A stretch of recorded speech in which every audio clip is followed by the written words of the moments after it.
Ce journal vous est offert par le FPI, Fonds des promotions de l'industrie, votre partenaire privilégié pour la réussite de vos projets.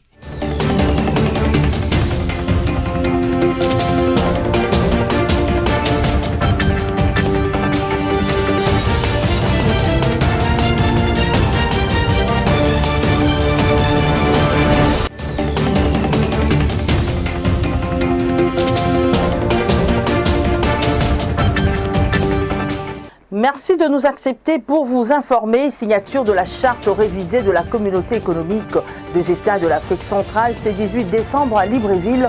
11 chefs d'État ont apposé leur signature sur ces documents. Applaudissements et encouragements aux forces armées de la RDC. Malgré toute difficulté, l'armée régulière ne manque pas à sa mission. Et puis en sport, l'échec du tout-puissant Mazembe face à l'Athletic Club Rangers mercredi 18 décembre au stade de Martyrs de la Pentecôte. Merci de vous installer confortablement car ce journal commence. 11 chefs d'État et de gouvernement réunis en sommet extraordinaire de la communauté économique des États de l'Afrique centrale ont signé ce mercredi 18 décembre à Libreville au Gabon la charte révisée de cette organisation sous-régionale. Parmi les signataires figure le Congolais Félix Tshisekedi Tshilombo. Reportage de Josué Kalamba. En marge du sommet de chefs d'État et de gouvernement de la communauté économique des États d'Afrique centrale CEAC qui se tient à Libreville au Gabon, 11 chefs d'État, y compris Félix Antoine Tshisekedi Tshilombo de la RDC, ont signé mercredi 18 décembre la charte révisée de cette organisation sous-régionale. 36 ans après la création de cette organisation, le CEAC n'a pas donné des résultats suffisants, notamment en matière d'intégration régionale. Conscient de cette faiblesse et face aux nouveaux défis, les États membres ont décidé de donner une nouvelle impulsion à travers une réforme institutionnelle et structurelle de la CEAC. Parmi les innovations apportées figure la création d'une commission de la CEAC comme organe exécutif en lieu et place du secrétariat général. Pour relever les défis sécuritaires, les chefs d'État ont convenu de créer la Commission de paix et sécurité de l'Afrique centrale, COPAX. Notez que les chefs d'État ont convenu de se retrouver au premier trimestre 2020 pour donner corps à leur réforme, d'après une dépêche de la présidence de la RDC. La journée de l'inventeur et de l'innovateur congolais a vécu sa première édition ce 18 décembre à Kinshasa, au Kimpaski Fleuve Congo Hotel. Sur une centaine de statuts présélectionnés, 10 seulement ont été sélectionnés par le gouvernement. Le Premier ministre Sylvestre Ilunga Ilunkamba, qui représentait le chef de l'État à cette cérémonie, a annoncé que cette journée organisée par le ministre de l'Industrie et son collègue de la recherche scientifique sera célébrée chaque année. Liévin Louzolo signe ce reportage. La souscription s'est passée en ligne. C'était en présence de plusieurs personnalités que ces inventeurs et innovateurs congolais, des blancs vêtus, ont rehaussé de leur présence pour célébrer cette journée qui leur a été dédiée par la nation. Les quelques échantillons sélectionnés ont présenté leurs inventions et innovations au public. Patrice Kitebi Kibwalamvoul, directeur général du Fonds de promotion de l'industrie FPI, dont l'entreprise fait partie des bailleurs des fonds de cette initiative, a assuré les génies congolais que le FPI a disponibilisé 2 millions de dollars américains pour booster leurs inventions et innovations. Comme nous l'avons fait avec les jeunes aquaculteurs du Sud Kivu, en partenariat avec IITA, avec l'UCB, avec l'ISP Bukavu et le Sénaqua, qui est le service national d'aquaculture, il sera important que la présente édition de la masterclass soit suivie immédiatement de la mise en place d'un dispositif institutionnel impliquant les partenaires tant nationaux qu'internationaux en vue de fédérer et de mutualiser les efforts sous le leadership du ministre de l'Industrie et de celui de la recherche scientifique et innovation technologique avec sans aucun doute l'appui de l'ONUDI. Je suis heureux d'annoncer que dans le cadre de la mise en place du dispositif de soutien en faveur des initiatives des jeunes entrepreneurs, le Fonds de promotion de l'industrie est disposé à participer, sans préjudice des annonces qui vont être faites, notamment par l'ONUDI, au plan de mise en œuvre de ce programme, en y allouant une première enveloppe de 2 millions de dollars américains pour les sociétés. À son tour, Julien Paluku Kahunga, ministre de l'Industrie, à la base de cette initiative, a déclaré que l'année 2020 est celle de création des millionnaires congolais avant de rassurer les lauréats de l'accompagnement du gouvernement de la République. Je voudrais donc rassurer tous ces inventeurs et innovateurs qu'à partir d'aujourd'hui, la République va vibrer au rythme de leur accompagnement. Et donc désormais, toutes nos innovations seront connues et diffusées.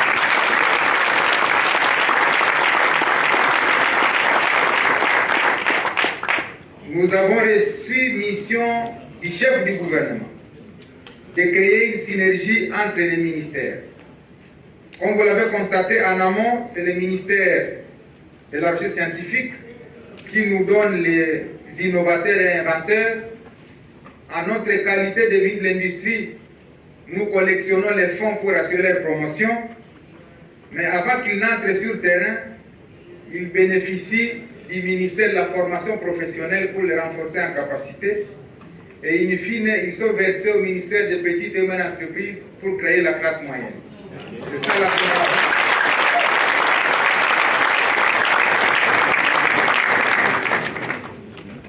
Et à partir de lui, nous racontons la vision du chef de l'État de pouvoir créer les millionnaires congolais. Et déjà les 11 millions qui sont mobilisés aujourd'hui nous permettent de rêver que 2020 est une année qui nous permet de créer les premiers millionnaires, Excellence, Monsieur le Premier ministre. Les représentants personnels du chef de l'État à cette cérémonie, le Premier ministre Sylvestre Ilunga Ilunkamba, a annoncé que cette journée sera célébrée chaque année. J'encourage tous ceux des Congolaises et Congolais qui ont souscrit à cet exercice, démontrant à l'Afrique et au monde que la République démocratique du Congo regorge des potentialités et des intelligences vives.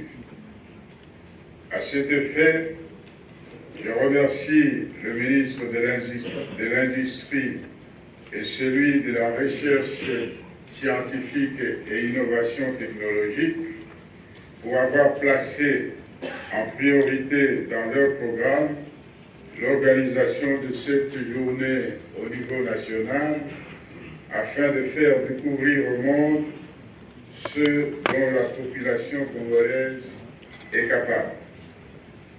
Après cette étape de présentation, je convie les deux ministres à assurer une large diffusion du produit de l'intelligence congolaise pour qu'il soit retenu qu'il n'y a pas que des armes qui retentissent en République démocratique du Congo.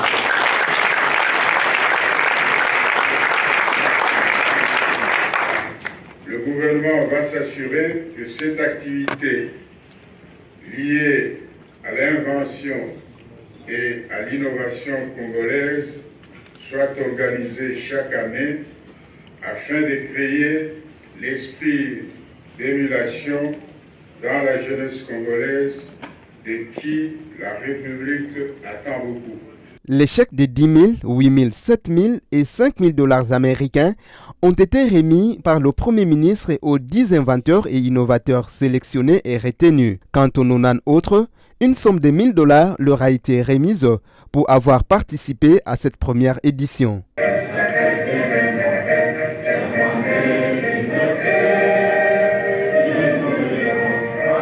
Dans un autre registre, les forces armées de la République démocratique du Congo, toujours prêtes à défendre les frontières du pays, malgré plusieurs tentatives de déstabilisation de la RDC orchestrées par ses ennemis, les forces régulières ont toujours rempli leur mission qui est de protéger les Congolais ainsi que ce bien. Josué Kalamba motive dans ce reportage le Congolais à soutenir à jamais les forces armées de la RDC. Suivez.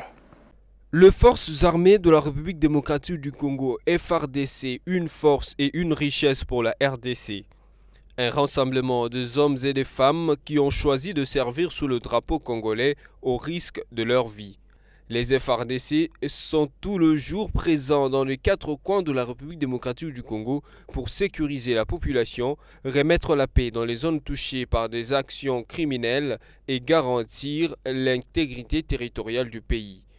Dotée d'un arsenal militaire important, l'armée congolaise ne ménage aucun effort pour garantir la paix aux Congolais. Malgré la présence des rebelles dans certains coins du pays, notamment à l'est, où le massacre de populations sont devenus monnaie courante, nous notons tout de même les efforts consentis par l'armée régulière pour mettre coûte que coûte les ennemis de la RDC hors état de nuire. Tout Congolais, peu importe le lieu où se trouve, se doit de soutenir et d'encourager les FARDC pour que la République démocratique du Congo soit réellement un pays puissant et fort. Nageons à présent dans l'affaire du député provincial de Kinshasa, Mike Mukebai. La Cour de cassation n'a pas tenu le procès du lundi 16 décembre. Pour cause, la Cour d'appel n'a pas encore transmis les dossiers à la Cour de cassation. C'est après que les avocats du prévenu ont interjeté appel contre les jugements rendus par la Cour d'appel. Josué Kalamba précise. L'affaire mettant en cause le député provincial élu de la commune de Lingwala, Mike Mukebai Nkosso, n'a pas été plaidée lundi 16 décembre 2019. Pour cause, la Cour d'appel n'a pas encore transmis les dossiers à la Cour de cassation, après que les avocats de Mukebai ont interjeté l'appel contre le jugement rendu par la Cour d'appel. Il s'agit de l'affaire qui oppose les députés de Lingwala au bureau de l'Assemblée provinciale de Kinshasa. L'élu de l'ex-commune de Saint-Jean avait saisi cette juridiction via ses avocats par un recours en annulation de la décision de l'Assemblée provinciale, le suspendant pour une durée de 12 mois avec privation d'émolument. Notez que Mike Mukebai est toujours en détention au centre pénitentiaire de rééducation de Kinshasa, ex-prison de Makala, où il est arrivé depuis le 16 décembre 2019. 3 stades de la RDC ont vibré ce mercredi 18 décembre au rythme du championnat de la 25e édition de la Ligue nationale des footballs. Une surprise, le tout-puissant Mazembe est tombé face à l'Athletic Club Rangers au stade de Martyrs de la Pentecôte. Suivez. La 25e édition du championnat de la Ligue nationale de football, l'INAFOOT, s'est poursuivie ce mercredi 18 décembre 2019 dans les différents stades de la République démocratique du Congo. Au stade de Martyrs de la Pentecôte de Kinshasa, l'Athletic Club Rangers a démystifié le tout-puissant Mazembe Anglebert en déchirant son brevet d'invincibilité en les battant par la marque d'1-0. L'unique réalisation de la partie est intervenue grâce au penalty exécuté et réussi par Lelo Anfumu à la 44e minute. Cette première défaite n'empêche guère les Corbeaux de Lubumbashi de terminer la phase aller à la tête du classement avec ses 35 points déjà empochés. D'après le calendrier de la LINAFOOT, les poulains de Pamphile Miao joueront leur dernière rencontre le samedi 21 décembre 2019 au stade des Martyrs de la Pentecôte contre le Football Club Renaissance du Congo. Le même mercredi, l'AS Maniema Union a réussi à s'imposer devant le FC Renaissance du Congo par la marque de 2-0 au stade de Joseph Kabila de Kindu. Le but de l'équipe haute ont été signés par Denis Likwela à la 25e minute et Glody Kilangalanga à la 37e minute. La troisième et dernière épreuve de la journée a opposé les DSMP à l'AS Simba de Kolwezi. Rencontre sanctionnée par la victoire des Immaculés de la capitale sur la marque de 2-0. Les buts des Verts et Blancs ont porté la signature de Vini Bongonga à la 5e minute et à la 9e minute. Pour l'instant, le classement provisoire de la LINAFOOT se présente comme suit. Mazembe en tête avec 35 points, suivi du DSMP, de l'SV Club et des groupes Bazano qui ont chacun 28 points. Les bonnes choses sont celles qui ne durent jamais. Mesdames et messieurs, nous sommes arrivés à la fin de cette édition d'information. Retrouvons le rappel de titres avant de plier bagages. Signature de la charte révisée de la communauté économique des États de l'Afrique centrale. Ce 18 décembre à Libreville, 11 chefs d'État ont apposé leur signature sur ces documents. Applaudissements et encouragements aux forces armées de la RDC. Malgré toute difficulté, l'armée régulière ne manque pas à sa mission. Et puis en sport, l'échec du tout-puissant Mazembe face à l'Athletic Club Rangers mercredi 18 décembre au stade de Martyrs de la Pentecôte.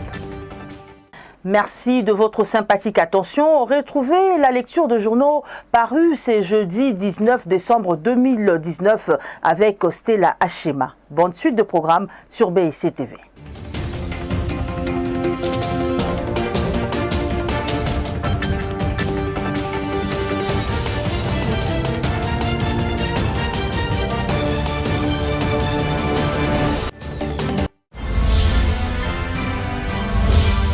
journal vous a été offert par le FPI, Fonds des promotions de l'industrie, votre partenaire privilégié pour la réussite de vos projets.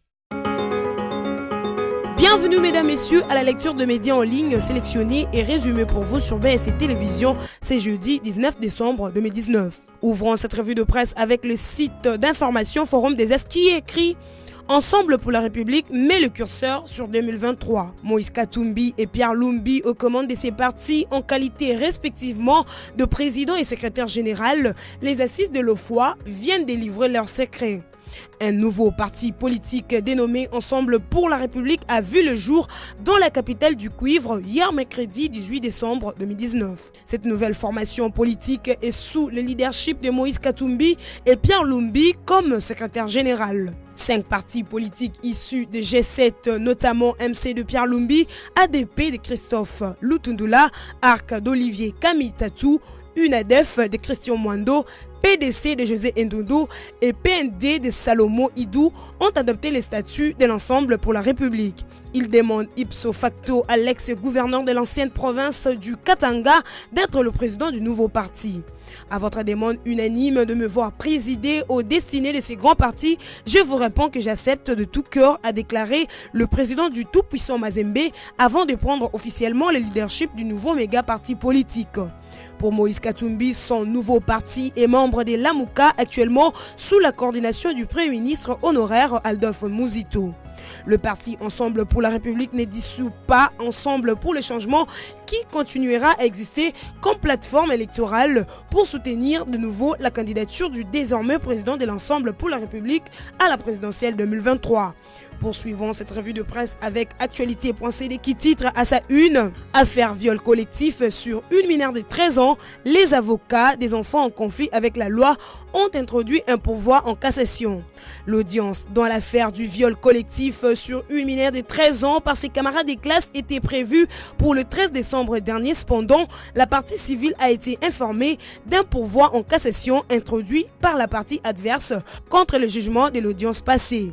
Pour maître Micha Mwaka, l'un des avocats de la victime, ce pourvoi n'est qu'un dilatoire afin de tirer les choses à longueur parce qu'à l'audience passée, il n'y a pas eu un jugement, mais juste une décision de remise à la demande même de ses avocats. Les audiences au tribunal pour enfants de Kinshasa, Ngaliema, dans l'affaire du viol collectif sur une mineure de 13 ans ont commencé le 29 novembre dernier. Certains enfants et leurs parents ne s'étaient pas présentés au tribunal. La cause a été renvoyée au 6 décembre passé.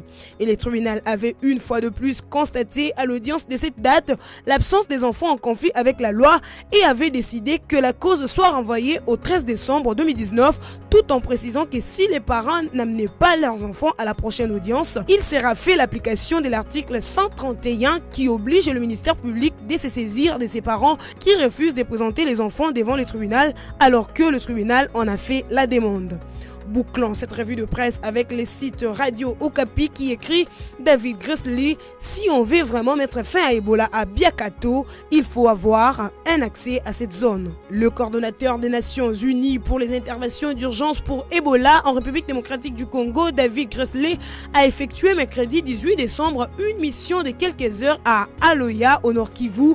Dans cette interview accordée à Radio Okapi, il s'exprime sur le lancement d'un plan conjoint des Nations Unies pour lutter contre Ebola à Biakato en Ituri. Cette zone est considérée comme actuel foyer de l'épidémie. Pour mettre fin à cette maladie, David Grisley pense qu'il faut avoir un accès à cette zone.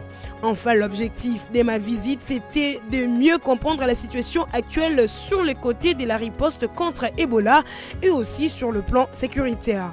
Donc, on a eu de bonnes discussions avec les chefs coutumiers, avec les forces de sécurité, avec les citoyens aussi. Et je crois que la situation reste toujours sérieuse. J'étais impressionné par la riposte et par les Congolais sur les sites.